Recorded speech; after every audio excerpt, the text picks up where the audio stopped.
Baik, Assalamualaikum warahmatullahi wabarakatuh. Perkenalkan, saya Hakim Isti Akbar Biarjo dengan NIM 196241005. Nah, di sini saya akan menjelaskan kenapa ada orang yang makan banyak tapi tetap kurus nih. Nah, dan juga sementara ada yang makan sedikit tapi cepat gemuk. Nah, jadi ada beberapa perbandingan. Nah, perbedaan respon tubuh terhadap makanan dan penyimpanan energi yang merupakan yaitu dengan hasil interaksi kompleks antara faktor anatomi metabolik yang regulasi hormonal aktivitas sistem saraf otonomnya dengan juga komposisi jaringan tubuh itu sehingga karakteristiknya mikrobiota usus. Nah, setiap individu memiliki juga metabolisme basal atau juga basal metabolik dengan rate BMR.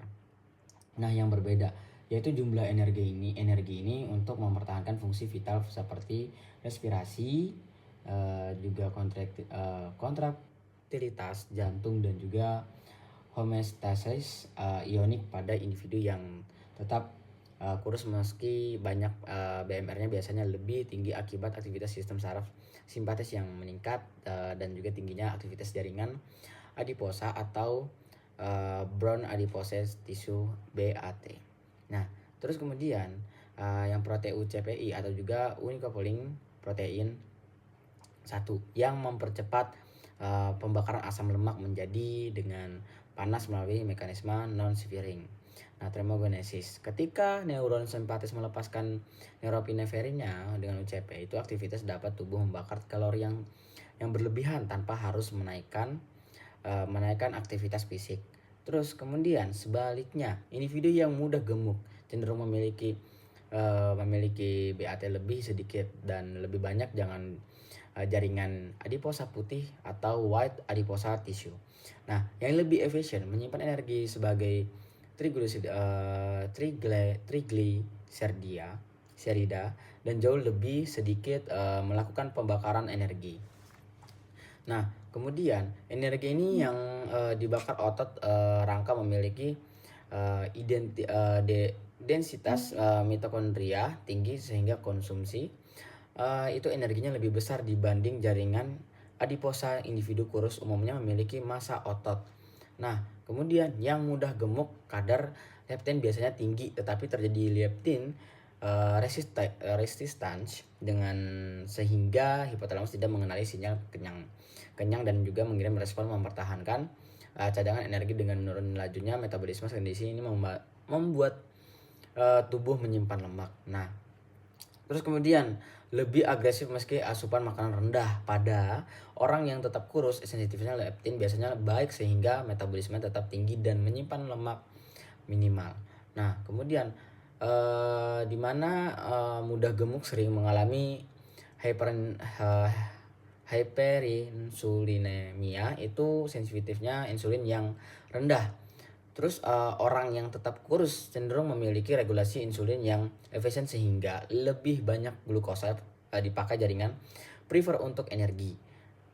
Aktivitas hormon tiroid T3 dan T4. Nah, turut menentukan kecepatan metabolisme individu. Dengan aktivitasnya tiroid juga relatif tinggi, pembakaran kalori terjadi lebih cepat. Nah, terus aktivitas tiroid rendah memperlambatkan metabolisme dan memudahkan penambahan berat badan. Nah, mungkin dari penjelasan dari saya bisa dilanjutkan dengan rekan saya Renata. Terima kasih. Pada beberapa wanita, stres berat juga memicu hiperprolaktinema fungsional, yaitu peningkatan kadar prolaktin tanpa kelainan pada kelenjar hipofisis. Prolaktin dalam kadar tinggi menekan GnRH dan menghambat ovulasi, serupa dengan mekanisme amenorrhea pada ibu menyusui. Dengan demikian, kombinasi peningkatan kortisol, penurunan leptin, perubahan aktivitas sistem simpatis, dan peningkatan prolaktin dapat secara sinergis menekan fungsi reproduksi normal. Secara patologis, efek stres terhadap menstruasi dapat bersifat sementara atau berkelanjutan hingga jika stres berkurang dan regulasi hormonal kembali stabil. Siklus haid umumnya akan menjadi normal, namun stres kronis tanpa penanganan dapat menyebabkan gangguan menstruasi yang persisten.